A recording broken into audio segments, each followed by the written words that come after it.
Alright, welcome to my Week 6 NFL video. We've got a lot to talk about, so let's get right into it. Alright, first up, the headlines. First, the Titans are finally free. They have fired Brian Callahan. Will this change their season? Heck no, they are still hot garbage. But at least they're less hot garbage now, and they have a way forward. Next, the Giants are entering a new era. They have completely changed the mood in MetLife. They now expect to win and are playing their hearts out. Jackson Dart, Cam Skattebo, Abdul Carter have completely transformed this team from a losing team to a team that is not as good, but are now becoming something that is more energized, like they have a really, really good way forward. Next, the Chiefs are back. Oh boy, this league is in for a hot bit of trouble because even though they are still 3-3, they just destroyed the Lions and are getting help from the refs as well. They had so many instances where they should have gotten really big fouls called on them, but they were not. And they're just overall playing really, really well. So, yeah, I'm a bit worried about this. Next, Allen's first bad performance in a hot minute. People are trashing on the defense when yes, they did let up some really bad plays, but also they gave Allen like 5 chances to tie the game at 14-21 in the second half, and Allen just wasn't able to do anything with that. Granted, the play calling was pretty bad. They ran up the gut with James Cook twice, and then Josh Allen had to do something with it in their own 20 or 30 yard line, and they were just not firing on all cylinders. But Allen, I think, is the highlight of that game's failure. Finally, our main headline is Baker Mayfield is that dude. I'll explain a little bit more in the next segment. There's a little hint for you. But Baker Mayfield is just playing his heart out, making sure that his team can win in really tough situations with really, really bad injuries. Alright, let's get to these Week 6 awards, starting with the most improved team easily being the Kansas City Chiefs. Next, the biggest decline is the Buffalo Bills with a really bad loss to the Falcons. The biggest surprise for the second time is the New York Giants. Game of the week is the Cowboys at the Panthers. 27-30 game will always be fun, with a small catch-up from the Panthers to win the game. Dak Prescott and George Pickens are balling out, but the rest of their team is not good right now.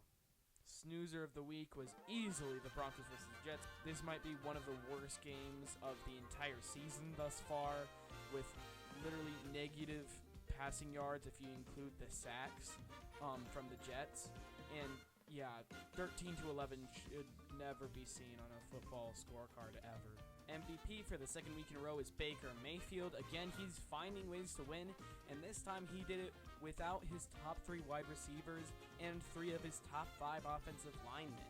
He made some great plays, especially that breakaway from the sack to the 15-yard scramble for a first down in a very clutch moment in the third quarter. He's just looking like the clear-cut MVP for this entire season.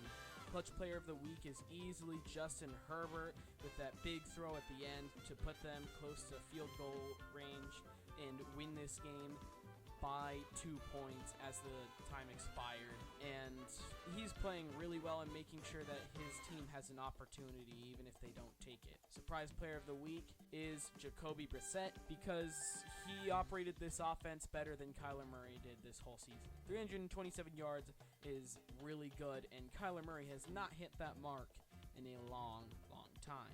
And the miss of the week is Justin Fields. Again, negative 10 passing yards, accounting for the sacks. Unacceptable, dude. My new Super Bowl prediction is the Bucs over the Colts. These are the 2 most consistent teams in the league, and they would both be undefeated if it were not for some very costly mistakes in some hard games against the Eagles and the Rams, respectively. And I see both of these quarterbacks, Baker Mayfield and Daniel Jones, as the MVPs. Maybe Patrick Mahomes is up there too, but I see these 2 teams making it all the way there because they are the most certain teams in the entire league. play of the week is Justin Herbert's clutch throw to the left side of the field to put them within field goal range after shedding a tackle. And blooper of the week is from that very same game, after Jalen Waddle half caught the ball and then tossed it right into the arms of a Chargers defender. Again, it takes skill to do this. This is the second time this has happened this season. Come on. All right, let's head over to the tier list with the Super Oof tier with Jets, Browns, and one new team, the Titans and the Dolphins. In Oof tier, we have the Raiders, Saints, Cardinals, Ravens, and Bengals. In mid tier, we have the 49ers, Cowboys, the rising Panthers, Vikings, and the hot Giants right now. They could be solid in a bit, but we'll have to see more consistency from them.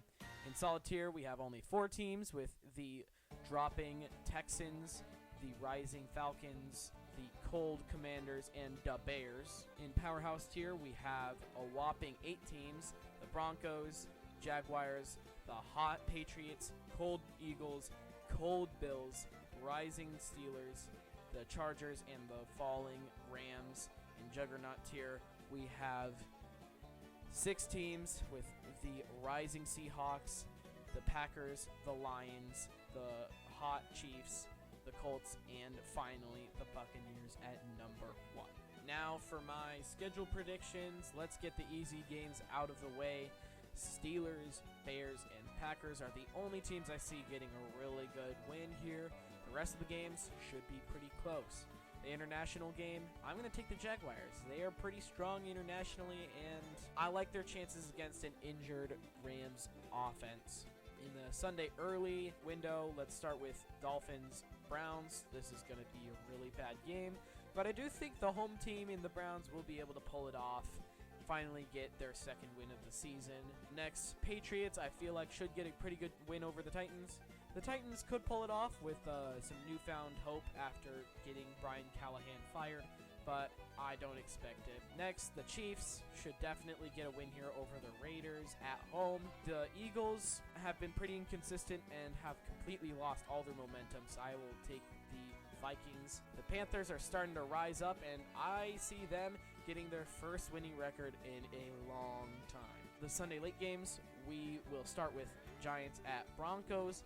And I'm actually have a hot take here. I think the Giants will be able to do it. The Broncos have not had a really convincing win in a while, and the Giants have some of the best momentum in the league right now. Next, the Colts and Chargers game. This could be really, really close, but I think the Colts will be able to pull it out with how consistent they've been. With the Commanders and Cowboys game, I'm going to take the Commanders because I feel like they're just overall the better team, even though I think it will be a very fun game to watch with all that offense. Dak Prescott and George Pickens will probably ball out, but I think Commanders will pull it out.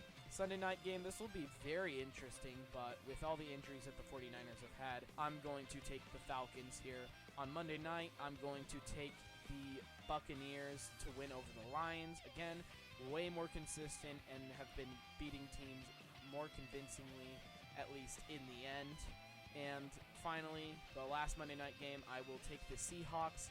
They have probably one of the better offenses in the league over a Texans team that has had some good momentum and should keep it close, but I don't expect them to win. All right, again, thank you for all of the support. I know my 100 subscriber special is cooking right now, but thank you for watching, and if you've liked this, please give me a like and a subscribe, and I will see you next week.